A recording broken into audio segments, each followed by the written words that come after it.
Hello and welcome back to मैं भी ज्ञान दूँ, where I share my ज्ञान on anything and everything, with someone or just solo rambling. In today's episode, I talk about the Shastra session, which I attended as part of the Sanatan leadership program in November 2021. In the previous episodes, you must have heard my experiences and learnings from the Shastra session of the program. Let me try walk you through the itinerary of what laid ahead as part of Shastra session. On the first day of the course, we got some idea. Out of the 6 days of the entire course, the second half of day 3 and entire days 4 and 5 would be dedicated to Shastra part. The breakdown was as follows. Day 3, we would be visiting an army cantonment in Srinagar. Day 4, we would meet and greet with army leadership in Baramulla and then go ahead to Gulmarg. Day 5, we would visit line of control and a battalion post for lunch. It actually sounds plain and interesting, but the actual journey to each place was overwhelming and an absolute delight. One of the main reasons I was super stoked was that as a defense enthusiast for over a decade, all such interactions would not only satiate my hunger for knowledge, but also satisfy the inner kid in me. But boy, oh boy, I was humbled. A unique, crafted experience which amplifies my skills and strengthens my determination to always have a vision and focus on the actual goal. Let's begin. We went to Badami Bagh cantonment in Srinagar. It's a cantonment town on the outskirts of Srinagar, where the headquarters of Indian Army's 15 Corps resides. Now, for the uninitiated, this corps is also known as Chinar Corps, who has participated in all military conflicts with our neighbors on both sides till date. One of the very famous and well-respected individual, retired Lieutenant General KJS Dhillon, aka Tiny Dhillon, commanded this corps as well. My eyes saw a small but exceptionally meaningful reference here, which I would like to call out. I request everyone to search for Chinar Corps' insignia or formation sign. You will see its design has a red and white background, along with a chinar leaf and a battle axe superimposed on it. I don't know about you, but chinar leaf is well known as not only a local reference to the place, but also references peace and stability. But having a battle axe on it, one should realize it's a Sanatan reference of Shastra and Shaastra, or Shakti or Kshama, power and forgiveness. Both go hand in hand for the benefit of the masses and collective growth. I say this because every parent knows the importance of being kind and sweet, along with strict to enforce rules and discipline in their child for a better and stronger future. During our visit, we were welcomed and taken to the Badami Bagh Cant's museum, where a lot is being talked about the Corps' history, efforts and sacrifices towards a better future of the region. The museum, just like any other, not only captures some historical aspects along with battle equipment, but also provides a landscape on the Corps' initiatives for human assistance redevelopment during natural calamities.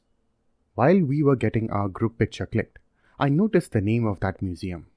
It was called Ibadat-e-Shahadat, which in Urdu means worshipping the sacrifice. I like that touch and emphasis on what matters the most.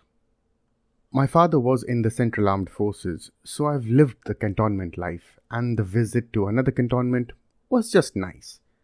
But I can assure you, for any civilian, it's a mesmerizing moment and a chance to walk in the shoes of a soldier. The intention is to understand that the larger organization goal has to be understood, and you need to be aligned with it in order to function like a well-oiled machine. The 4th day, we went to Gulmarg. While there are many tourist activities there, from a Shastra section, there is one exceptionally important place there. High Altitude Warfare School, HAWS. I personally had promised myself back in 2016 that I will visit this place one day. And voila! I love how the universe plays its role.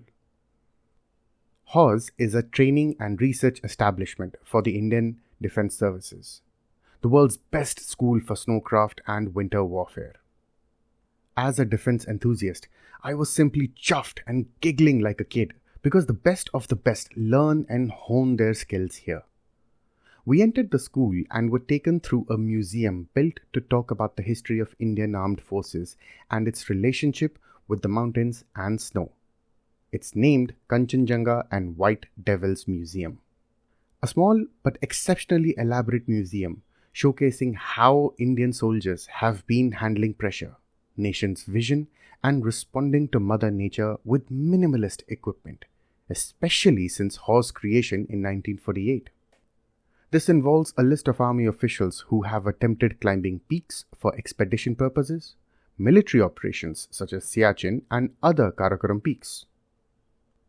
From regular expeditions over Mount Everest till Operation Meghdoot and Kargil War to capture, safeguard Siachen Glacier. The details of those who successfully completed and unfortunately some who lost their lives during such operations.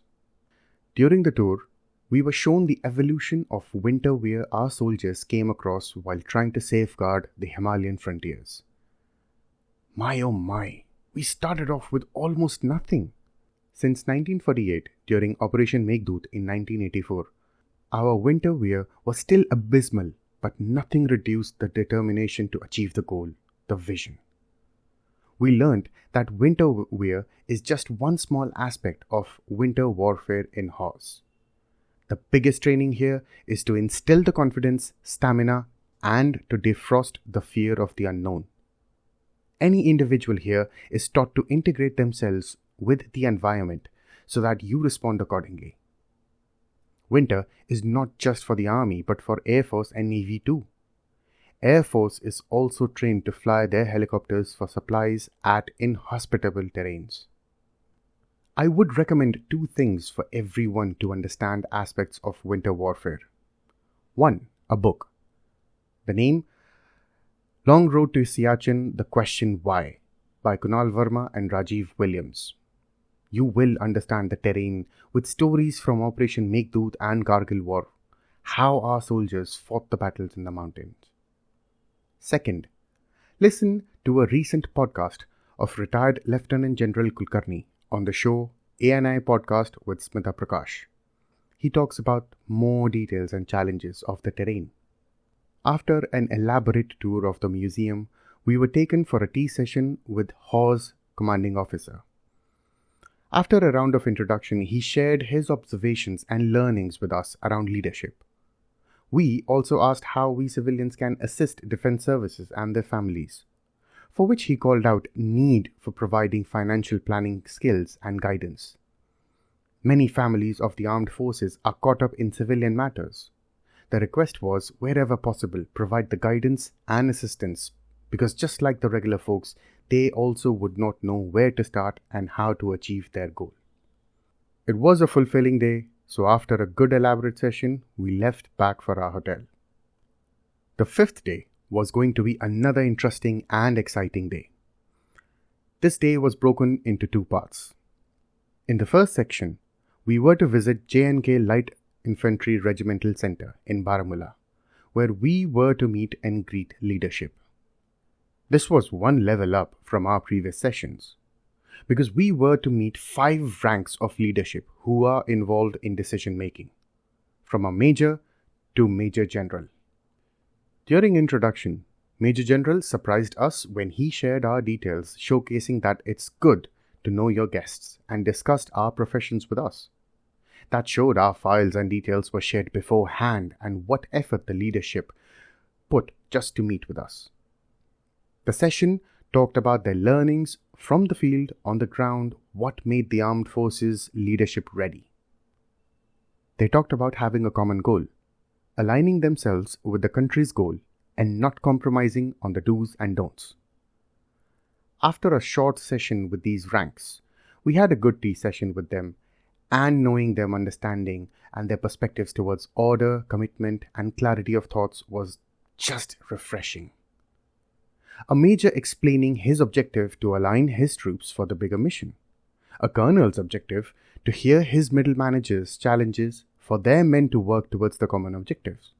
A brigadier's objective is not only to see the bigger picture which covers all the men who will deliver those small objectives, but also contribute to the top management in providing exceptional and accurate information and data so that an informed decision is taken not only to achieve the vision, but also to take care of the entire group of those soldiers who are working on the ground. After this elaborate session with the leadership, we moved on farther from the city, deep into Uri. I would recommend you to Google Kaman Aman Setu.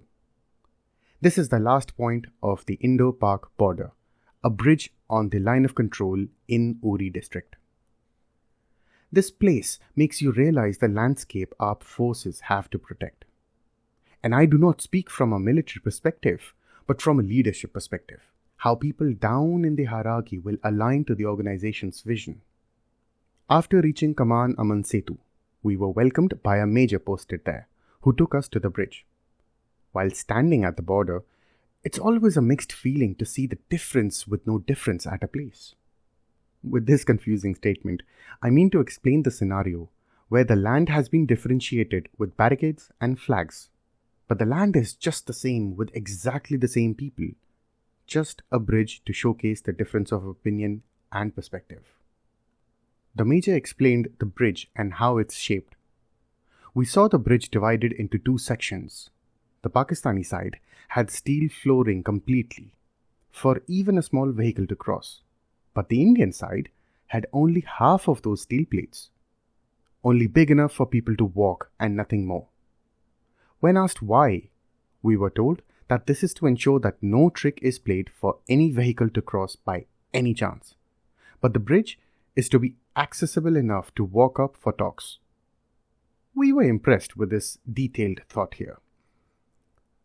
This continued with the Major talking about his battalion's diligence and commitment to secure the post 24/7, and also explained how the other side are way casual and relaxed compared to our side. One of our batch members asked, "Why would you be alert and always in attention mode?" To which the Major responded with a confused but firm look. He said, "If not us, then who else?" Honestly, it valiantly showed the essence of leadership. If you aspire to be a leader, that too a transformational one, you do not simply do a job for the heck of it. One of the famous statements casually floating out there is, "You do good deeds when no one is watching," and this is exactly what the Major meant. He also showed a tunnel which is also used as a post for gunners to guard the LOC. Our entire batch was excited to see what a daily life of a soldier at such posts would look like. We had another good session with the Major, who, after a cup of tea, surprisingly gifted us a framed picture clicked at the bridge just 10 minutes ago. That was such a nice gesture from them. We moved on back towards civilization, but before that, we had one final stop. That would be at J&K Light Infantry Battalion posted in Uri. We got to know that it was an invitation from the colonel posted there, who graciously hosted us for lunch and interacted alongside his officers. We also interacted with a female army doctor, who attracted a lot of attention from our batch, because most of the batch members had their own circle of youngsters who are in school, and every member wanted to learn more from the doctor, so that they could go back and motivate their own circle of youngsters to take smarter decisions and use that lady doctor as a source. Our time had come to go back to our hotel and thank the colonel for hosting. But our Indian culture for hosting knows no bound. Each batch member was gifted a small handcrafted wooden mobile phone table stand. We all were chuffed with this gesture, but were left humbled and understood the deeper meaning of this after his explanation. The colonel explained, the local population nearby the border areas do not have many options from a professional perspective to sustain themselves and their families. To reduce the chances of brainwashing, conversion for anti-national activities, the army creates these opportunities, with wood carving being one of them. The opportunity is paid by the army from its own pocket, which additionally creates moments where the same population can provide sensitive information around the area when the need arises. while it is a mutually beneficial moment, but from a leadership perspective, you learn that your growth lies in the hands of others. So unless you do not uplift others, you cannot grow. Trampling over others to rise could happen, but that will never transpire into a leadership moment. While our next and last day was left for shopping and visiting Srinagar city to ourselves, we all were filled with a sense of calmness, confidence, and humbleness, understanding the 360-degree overview of what leadership means. The transactional nature of an individual can be changed into a transformational one. Collective growth is essential, and a true leader does not have to hold a higher position in their personal or professional lives. A leader can be a mother raising a child, such as Rajmata Jijabai, who trained Chhatrapati Shivaji Maharaj. Our own mothers are nothing less than a leader.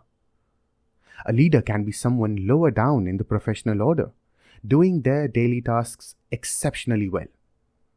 Examples are the scientists working at ISRO, who do not compromise on their deliverables. I have realized how rich our Indian culture is. It oozes of knowledge from every corner. Learnings from every individual, you simply have to keep your eyes and ears open. Since the leadership course happened, the world has changed drastically.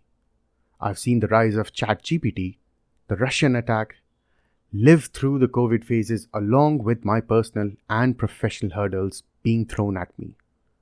And all along, I felt that we all live Ramayana, Mahabharata, and Chanakya Niti on a daily basis. It has helped me stay grounded, calm, focused, and helped me bring comfort that no matter what, I can go back to these books to help me find a way out, as long as I stick to Satya and Dharma.